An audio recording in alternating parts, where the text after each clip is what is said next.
What was it like being called to be the 19th coach for the historic Boston Celtics? I mean, that's kind of where my faith came into play. It just felt like it was a true gift from God, really. Like it was like, I don't belong here. You know, you go through a little bit of like, how the hell did I get here? / I don't belong here, but I was put here, you know, by God. And so like that's really the only way to describe it.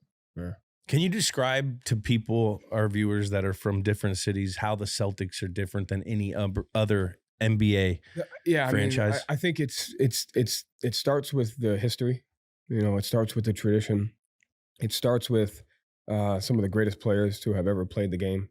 And then it goes to the city. Like, you know, there's not much difference between how Hugs motivated us the year we went to the Final Four and what it's like to be in Boston. I think the only way for a team to maximize itself, not just in one year, but in a series of years, is like we took on the identity of West Virginia people, the gritty, the hard-nosed, the blue collar. Like he was very adamant on like playing for something bigger than yourself. And it's the same thing here. You know, you're playing for something bigger than yourself. You're not playing for just yourself. You're playing for the guy next to you, but you're playing for the city. You're playing for the competency of the fans and the respect of the fans and the respect of the organization. And you know, that comes with a lot of responsibility. That comes with it's not easy, but it's necessary. And it's a compliment that you get that responsibility to be able to do it. But you know, there's nothing better, and it's just different. And I think it's a list of all those things. Who is the team asshole? Like the guy that, not like an asshole, but a team asshole in our world is a good guy that holds people accountable, may not do it in the most proper way, but works his dick off. Yeah. That kind of asshole, not like an asshole. Yeah. I mean, let's not use that word because I don't like. Who's a team enforcer? Yeah. There's like a few guys. Everybody is in their own way, right? Like vocal guy. Like Jason does it in one way. Jalen does it in another way. Al does it in another way. For this season and for his time here, you have to give that to Smart, like his ability to do that. And an underlying one who ended up being one of the best people I ever coached was Blake Griffin. You know, he became just an amazing guy, and his ability to lead in different ways, both in action and in words. And so, you know, they all did it in their own way. But the verbal probably, you know, came from Smart, came from Blake, came from Jalen at times, came from Al at times. JT leads by example, like you know, his consistency but he also leads, you know, behind the trenches, the way how he, you know, treats other people and you know, his coachability. So they all do it in their own way. Now, how did Blake do it differently? I mean, it was actually interesting because like I didn't, again, I was the intern. And then we signed Blake, and I'm like, shit, like, how am I going to coach this guy? Like, he was a former #1 pick. Like, it's Blake Griffin.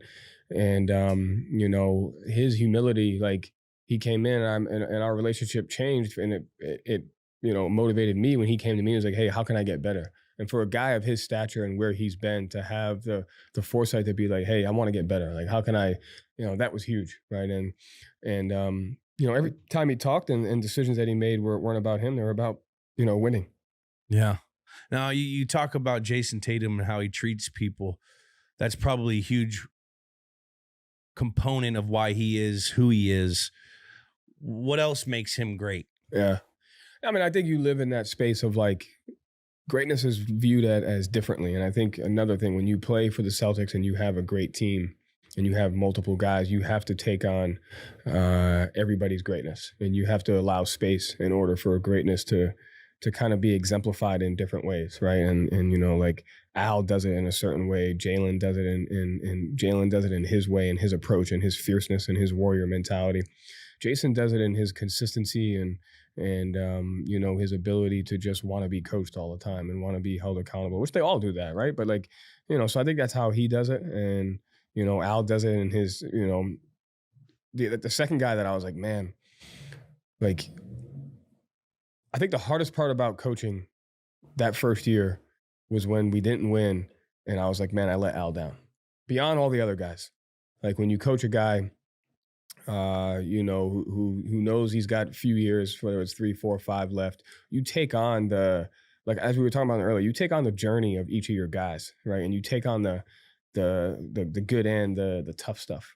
And the hardest thing to do was knowing after that season that we didn't give Al what he deserved. Yeah. And that was something that we had to carry into the next season. He's just a consummate professional. When I was there, like that was the vet pro guy. Yeah. Because when I was there, I went there and I hung out with you guys in like 2020. Like Jalen and Jason, they were still babies. Yeah. You know, Al was the old guy, and he wasn't old yet. He's kind of getting old. I mean, but he was the guy that like was the example for how these guys need to be as a professional, how he came into work, how his preparation habits were, how he took care of his body, how he practiced on the court. That's all the stuff that I just saw being a fly on the wall that was his leadership. Yeah. Didn't say much, but when he talked, everyone listened. Yeah. And I think everyone does it in their own way. Like I think, Jalen, he does it with his mindset and his warrior mentality. Jason does it kind of the way Al did it, and you need both of those. And I think from what you're talking about when you were there to now, you've transitioned into each guy does it in their own way, and you need each guy's way to be able to set the tone and like the temperature of it. What was Boston like as a sports town in '79 when you got here? Amazing. The old Garden was just a phenomenal building. The upper deck was like almost right on top of the ice. So that national anthem, sometimes you'd feel the vibration in the building. Yeah. That's how loud that building would be. And it was a small ice surface. So teams hated coming in there. What's that mean? What's ice surface smaller? Because most rinks are 200 by 85. That was like maybe 190 by 80. So there's different size rinks back then. That's crazy. Every rink now is the same size. But back then you had Chicago Stadium, Boston Garden, Buffalo Auditorium was maybe a touch smaller as well. And you felt it. Oh, you felt it. You felt playing against the Bruins. Because it was quicker? Was it faster? Oh, things happen so quick, but you'd get killed. Like you had a lot less time to react to stuff, and we were a big, heavy, tough team. And teams weren't that excited about coming to the Garden and play us. But when you're talking about sports town, it's like, the passion of the fans supporting all their teams here is just second to none. You're so lucky. It's when I hear that, he's not meant to play in Boston. Are you friggin' kidding me? Why would you not want to play somewhere where expectations are high and if the fans are passionate, and that if you just go out there, work hard, give an honest effort and play hard, they don't have a problem with you. No. It's when you don't do that, you have a problem. And you know what? If they have a problem with you, I probably do too. Yeah. That's the honest truth. Now, like, how was it playing in the wake of like Bobby Orr? Did you feel that legend? Because being a guy that played on a second part of a dynasty, we felt the Teddy Bruschies, the Kevin Falks, the fucking Vinatieri's, we heard about it all the time. The Veritex. The Veritex, which for me as a young player, that motivated me to I wanted to make my own I'm sick of Bill Belichick talking about these fucking other guys. Let's make our own shit. How was it playing in that wake? One of the greatest player of all time. Some people argue. But that motivated me. Exactly. But that makes you, because you know what's come before you. And it's important for you to move that ahead and pass that on to the young guy, the young Julian that's coming up, that is watching you and how you do things, how you prepare, how you play, how you speak, how you act. And you feel that when you come into a team that has history and expectations. And for me, when I came in, of course I knew Bobby Orr. And I think Bobby Orr is number one all time in the history of hockey. He changed the game, and nobody played it like he did. And now, what made him special? Everything. You watch highlights of Bobby Orr? Yeah, a little bit here and there. Well, it seems like he was. But the inner talk. He was playing with 10-year-olds. Yeah. That's how good he was. But so for me, I came in my first year, I scored 17 goals, 65 points. I won Rookie of the Year, first team All-Star. I had an amazing year. So when people would come up, and I was offensive. I was gifted offensively. Nothing like Bobby, but, the press would constantly coming up and comparing me to Bobby Orr. And I'm like, I always said, believe me, if I could be half the player that Bobby Orr was, I'm going to have an amazing career. 2016. The Hightower sack. What do you got on that? Yeah, I mean, same call. Isn't that crazy? Stack back or left. Same call I just talked about with Ninkovich. It was the same call, but let me go back. So this is you.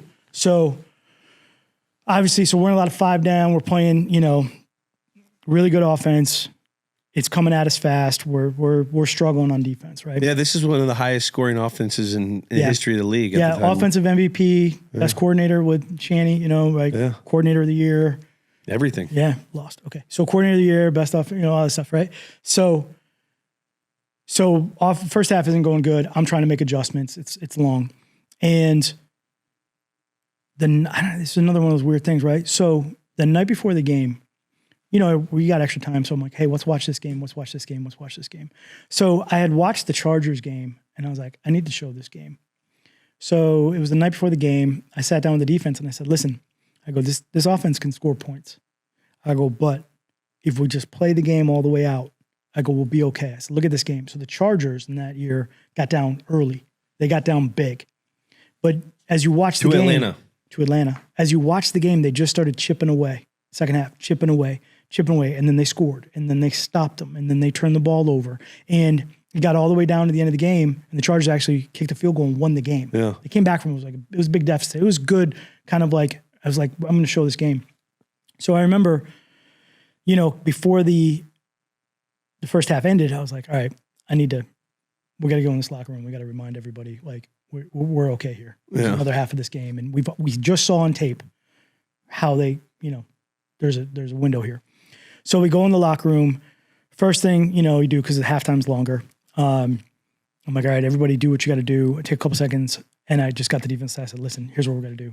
I'm like, Julio's ridiculous. Like, we had the whole he's injured. He can't play it off his right foot. He's only going to be able to break left. No. No. He could break wherever he wanted to. Mm-hmm. So we had to, because I was cheating alignments based on that injury information. Yeah. I was like, don't worry about it. And then again, we megged the backside of cover 2. We undercut him. I think it was Logan, and he reached up over the top of Logan and took the in cut. And I was like, oh shit, we got a problem. So in cut. Yeah. So that was in the first half. It was like the first series of the game or whatever. So we go into the locker room. And I said, listen, we're going to all the red area calls. I said, we're going to play the red area calls. These are the calls we're going to do. Went through the staff. Go back to the players. And I said, fellas, listen, I go, first of all, first half, here's the issues. This is what happened. I go, remember what we watched last night. I was like, the Charger game.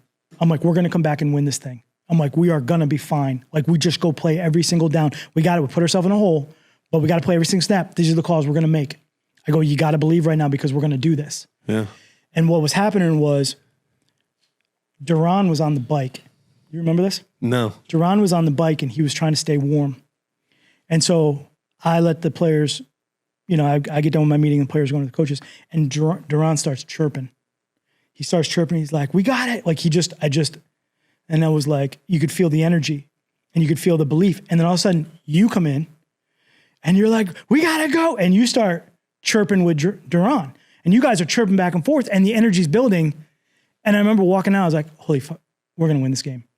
And I just, because I don't know where you came from. I don't know why you were on our side. I don't either. And Duran was like chirping, and it was like, you two are chirping at each other. And it was almost like, I don't know if you were trying to pump us up or he was trying to pump you up or whatever it was, but it was just, it built. And I was like, I walked down, I was like, holy shit, we're going to win this game. And I told him before we went out, I said, here's what's going to happen. We're going to get a negative play on the first run. They're going to run the ball. I'm like, hi, if they run it at you, this is a TFL.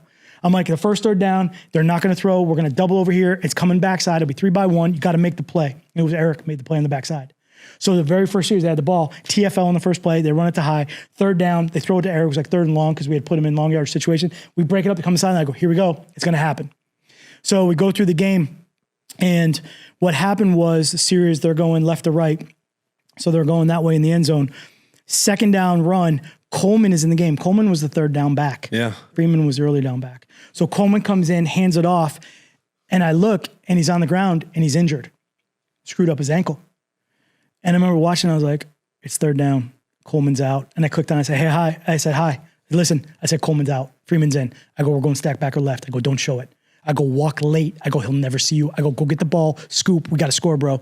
I go, you got this right now. It was one of those like, Coleman got hurt. It clicked in my head. Freeman was in there. He was going to miss the protection. Don't show it. Walk up late. We're coming right at him, and we're about to score. We didn't score. I thought we were going to score. Yeah. But I was like, so I'm on with high the whole time. I go, wait. And I can see the quarterback give Freeman the mic point. And I can see him scan, right? Because he's got the mic and he's got scan.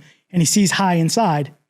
And then High, he goes outside. I go all the way outside the bunch. He walked all the way outside the bunch, and he comes ripping off the edge. And I was like, no one even there. I was like, no one even sees him. And he stripped it. I think Branch recovered it. Yeah. I was like, I thought we were going to scoop score. But it was the same call as Rob called in 2014. Rob stopped him on the 3rd and short. Yeah.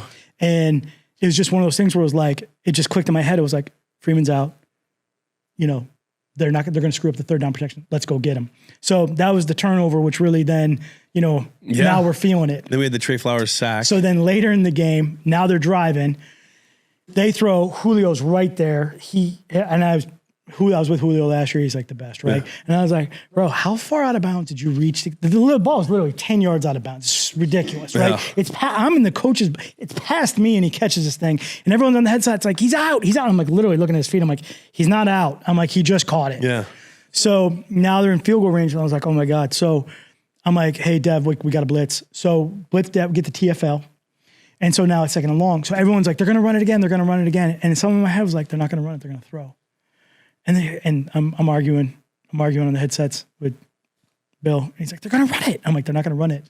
I'm like, they're the quarterback of the year. They got the offensive coordinator of the year. Like, they're throwing the ball all over the place. I'm like, they're going to throw it again. Like, they're going to get in their own way here. I'm like, so I actually called a 3-man rush because I wanted to have max coverage, but it was a 5-down look.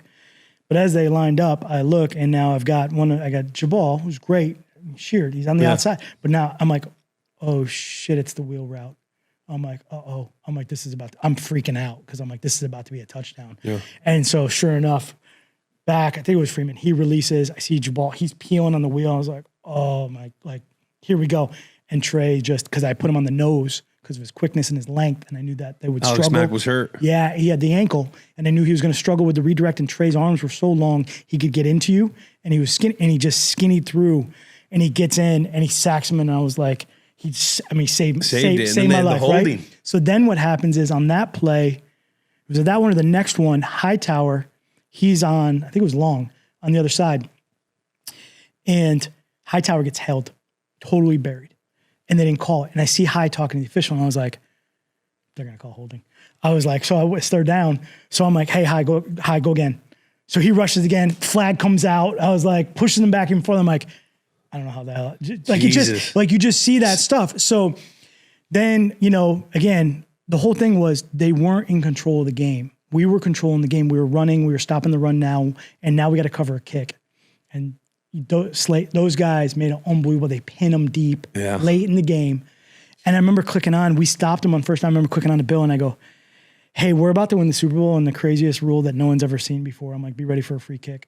Because I was like, if they don't get any more yardage, I'm like, we're going to fair catch this thing, and we're gonna win the Super Bowl. It's going to be crazy. I think they got like 7, put us out just out of it. Yeah. You know, and they kicked it out.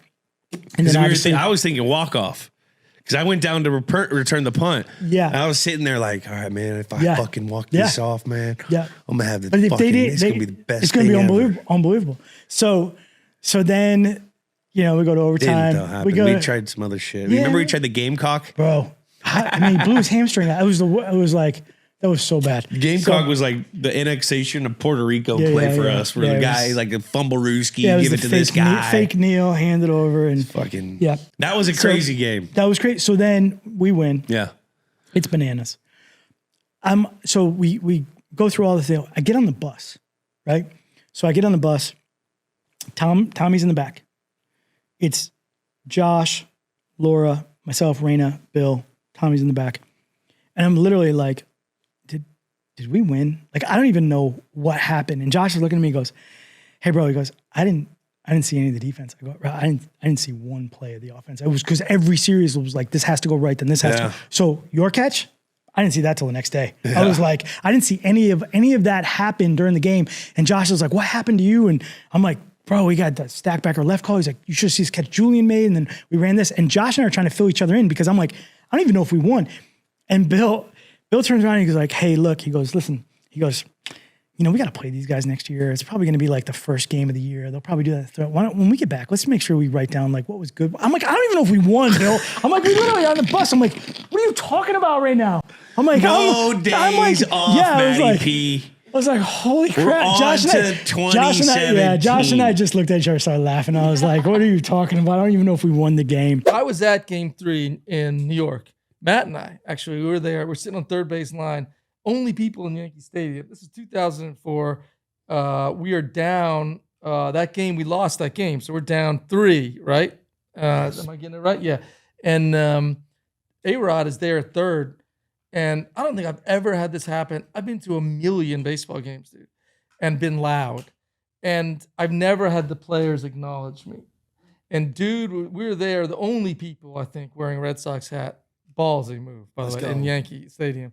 And I'm being loud. And eventually, A-Rod looks over right at us, just stares. It gives a look of like it's just a mosquito that's been in his ear all night. You know what I mean? Like hate, just annoyance, hate, and then he goes back to the game.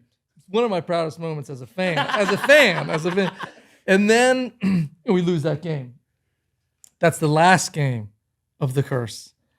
I like to think that we broke the curse. Then it's the first game in Boston, right, which is game 4. That game, which I guess you had Poppy on to talk about or whatever. But I know a lot of people talk about it. But when I was thinking about that game, I was like, the most interesting thing about that game is how, and he wouldn't say this probably, is how unremarkable it actually was.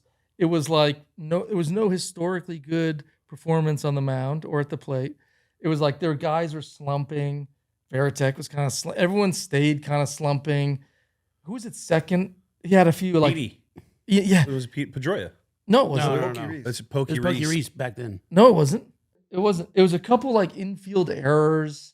It was like not a great game. It was like it wasn't a shutout. It wasn't a blowout. It just they went back and forth. Like they had the lead, we had the lead, they had the lead. Am I right? Went to extras too, I think, a little bit. And then in the 9th inning, they bring in Rivera, and the only unusual thing that happens, other than it being like we're on the brink of falling apart, of losing the season, is that he walks the leadoff batter. And then it was like that never happened. And then things started to turn. And then it was Robert Steele. And then we tied it up. And then it went into over. But it only went like a few innings. Mark Bellhorn. Yeah, Mark Bellhorn. Bellhorn and Veritek were both slumping. And then Bellhorn a couple errors. Good dude, good player, bad game, but whatever. And then and so it was kind of like a nothing game. It's only in the context of the 100-year picture of what was happening that it becomes a great game. Because, Big Papi hits it out to win the game. But he's doing that. That's even not that uncommon. You know what I mean? Like how many times did he hit a walk-off? So Ortiz gets a walk-off and it's a big celebration and they stay alive. But it only becomes an important game because it was the first game that starts the next 7 where they just they just run it. So that's why I love that game. It's just like everyday baseball in a weird way. And it's just the big picture story of it that makes it awesome. And another one of those games, classic Yankees Red Sox, takes about 4 hours. It's a war of attrition. Yeah. No one leaves. Stadium's still packed. But you're right. Then there are those moments where it like switches and becomes historic. Who was it? Derek Lowe? Where does it say? Is it? Derek Lowe would have been in Game 4. The one we came back was that was Derek Lowe. Yep, it was Derek Lowe. Derek Lowe, Mike who was Timlin, not like Falk. Was not being given for some reason. I feel like he had something to prove. Oh yeah. What was it? Was he dropped or something? He was like pissed. But he was absolutely insane that postseason run. Let me see what Beckett was. But he only threw a few. He gave up a few runs. He only threw like 4 or 5 innings. I don't know if you have the stats, but it was all kind of like, meh. Like, where's this going? Did you go to any more games after you went to the game 3? You didn't see the rest. I didn't see the rest. That was the only one I could get to.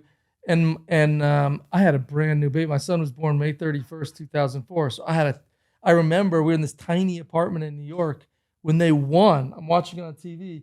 Kid is sleeping. My girlfriend doesn't care about baseball. It's one room, bed, TV, kitchen. I'm like silently like going crazy. She's like, what is happening? Shut up. You know, the infant is sleeping. I was like losing my mind. Who's your first call? Was it your dad? I think You got I don't know. Maybe it was my brother. I don't know where he was. It might have been a dude I worked at Fenway with. This guy, we worked like every home. It wasn't even a very good friend of mine at the time, but he was the kid I watched 100 million games with, you know, losing, always losing.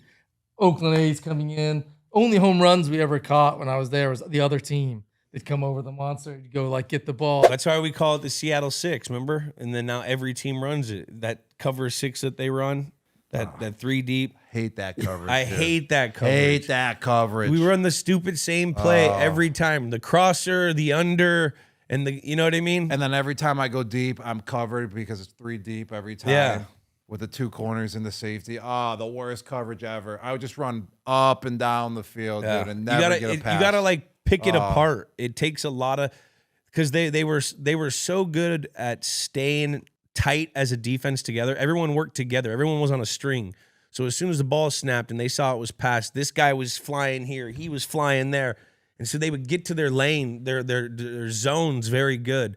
So one of the main coaching points of this game was it's going to take a lot. The running backs will get the ball a lot because they have a lot of coverage and they could get after you with 4 guys. So what we're going to have to do is we're going to have these long methodical drives. And once you get the ball, because they are so tight-knitted on a string, you get vertical. You have to get vertical because they pursue. That's the Dan Quinn system, the Seattle Six, that zone coverage, which is like a matched zone where it plays man on the outside, but it's still zony. And then once the ball is thrown, everyone converged the ball. Everyone, rush the ball right away. So like that was like the main thing. You get the ball, get upfield, go, because they're going to be right there. You remember that? Yes, I do remember that. And then every once in a while, this is when we took advantage of them. And I don't know why they did it, is when they went into cover 1. Yeah. They did a lot of coverage 1 off of that, what you were talking about. And then that's when we made our big plays, especially in the Super Bowl. And that's when Gronk scored his touchdown right before half. I'm sure we'll get into it, but we had the formation indicator. When you see the linebacker, number 50, who was it? Bruce Irvin. Was it Bobby Wagner at the moment? I think that was over Wagner, yeah. Yeah, it was over Bobby Wagner. So it was Wagner. Once you see Wagner's all the way out with the tight end, I mean, that's your indicator. It's man coverage, because if a corner's out there, then it's back to that Seattle Six. So, that was at that time in the league, you had these formation indications that you would use before the play.